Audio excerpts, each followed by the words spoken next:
दूल्हा gangster, Dulhania lady don और police वाले बनेंगे बाराती। इस शादी में शामिल होने के लिए गैंगस्टर को पेरोल लेनी पड़ी। अब आप सोचेंगे कि पेरोल आखिर होती क्या है, तो दोस्तों इस वीडियो को लास्ट तक जरूर देखिएगा।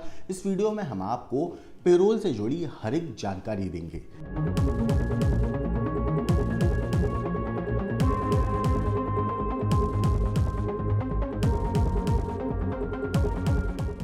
नमस्कार, मेरा नाम है मोहम्मद आसिम और आप देख रहे हैं क्राइम तक। गैंगस्टर संदीप उर्फ काला जठेड़ी और लेडी डॉन अनुराधा चौधरी की शादी होने वाली है।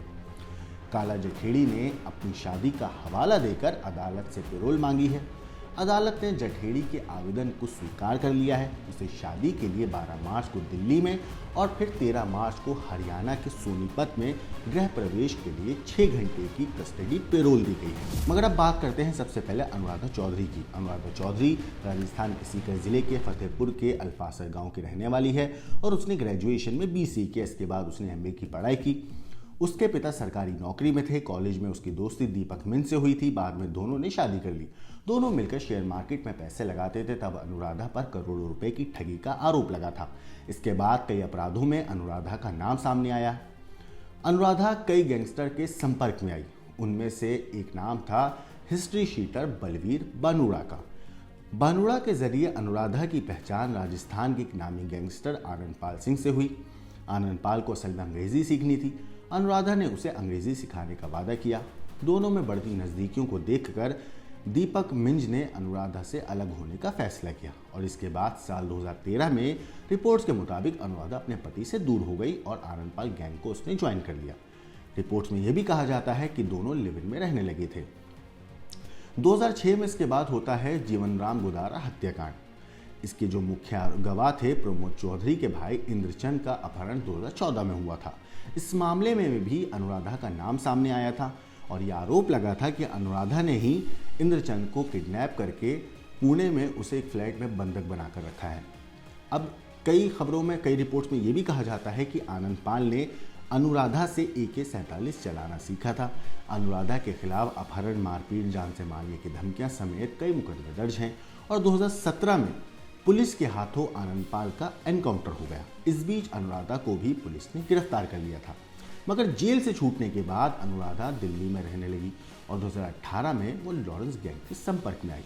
इसके बाद उसकी मुलाकात होती है काला जठेड़ी से। इतना ही नहीं, सीकर पुलिस ने अनुराधा पर 5,000 रुपए के इनाम की घोषणा भी की थी। नागौर की जिला अदालत ने 2016 में अनुराधा को एक मामले में 2 साल की सजा सुनाई थी। 2020 में राजस्थान सरकार ने उस पर 20,000 के इनाम की घोषणा की थी। फिलहाल अनुराधा जेल से बाहर है और काला जठेड़ी के परिवार के साथ ही रह रही है। मगर जैसा कि मैंने आपको बोला था कि आपको पेरोल की पूरी जानकारी देंगे वीडियो में, तो अब बात करते हैं पेरोल की। जैसे कि पेरोल क्या होती है, पेरोल कब दी जाती है और पेरोल कितने दिन के लिए दी जाती है। इतना ही नहीं, पेरोल क्यों दी जाती है, तो इन सवालों के अब हम जवाब देते हैं। कैदियों के लिए पेरोल और फर्लो की व्यवस्था जेल अधिनियम 1894 में की गई है। हाल ही में गृह मंत्रालय ने मॉडल जेल मैन्यूल 2016 में पेरोल एवं फर्लो से संबंधित दिशा निर्देश में कई बदलाव भी किए हैं। अब सबसे पहले बात करते हैं कि किस ग्राउंड पर मिलता है पेरोल। तो कोई आरोपी दोषी करार दिए जाने के बाद जेल में बंद है तो उसे कुछ खास कंडीशन में पेरोल मिल सकती है। जैसे कि किसी करीब की मौत हो गई, कोई बहुत गंभीर रूप से बीमार हो, बीवी की प्रेगनेंसी हो, बेटा या बेटी की शादी आदि हो, या कोई ऐसा काम हो जहां उसका रहना अत्यंत आवश्यक है। ऐसी हालात में कैदी के जेल में अच्छे व्यवहार को ध्यान में रखते हुए पेरोल दी जाती है। अच्छे व्यवहार से मतलब है कि वो जेल के कभी भी किसी नियम को अनफॉलो ना करे, सभी नियम को फॉलो करे, जो काम मिले उसे पूरी तरह और समय पर करे, अपना अच्छा बर्ताव रखे, दूसरे कैदियों की मदद करे और जेल में कोई अपराध ना करे। अब बात करते हैं कि कौन देता है पेरोल।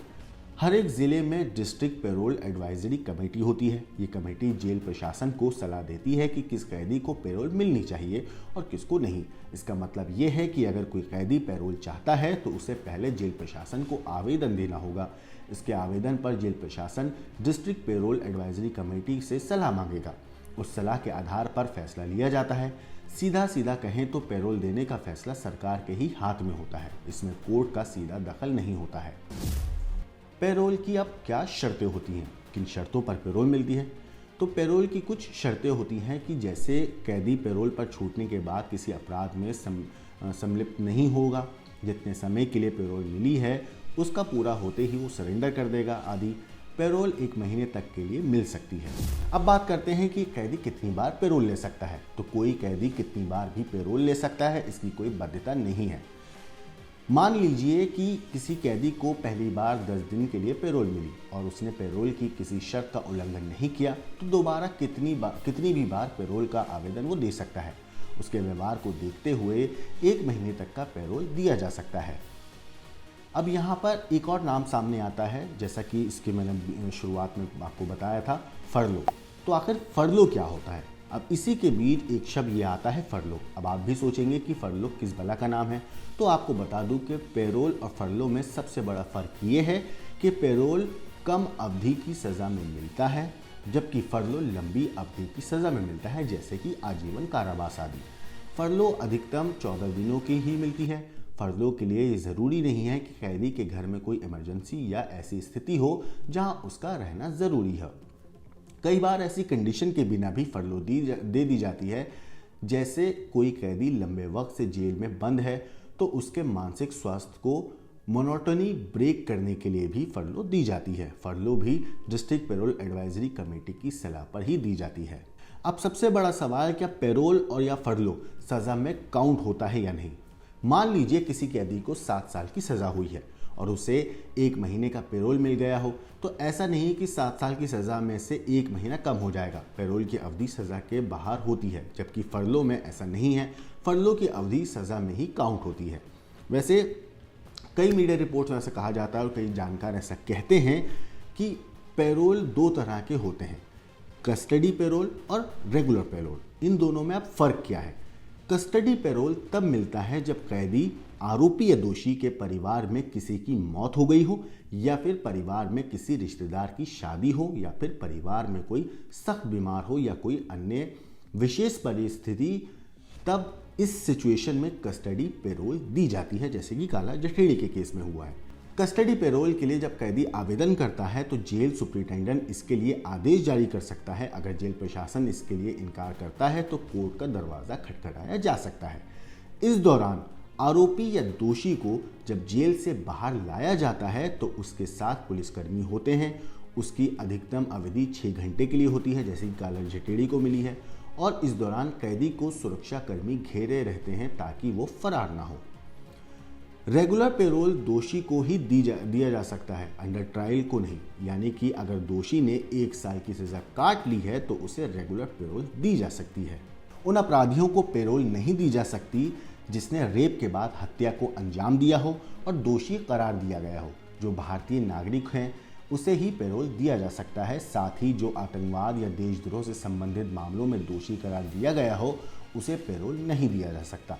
रेगुलर पेरोल एक बार में 1 महीने के लिए दिया जाता है, और अगर विशेष स्थिति है तो ऐसे हालत में, अगर कोई स्पेशल कंडीशन है तो ऐसे हालत में इसे बढ़ाया जा सकता है।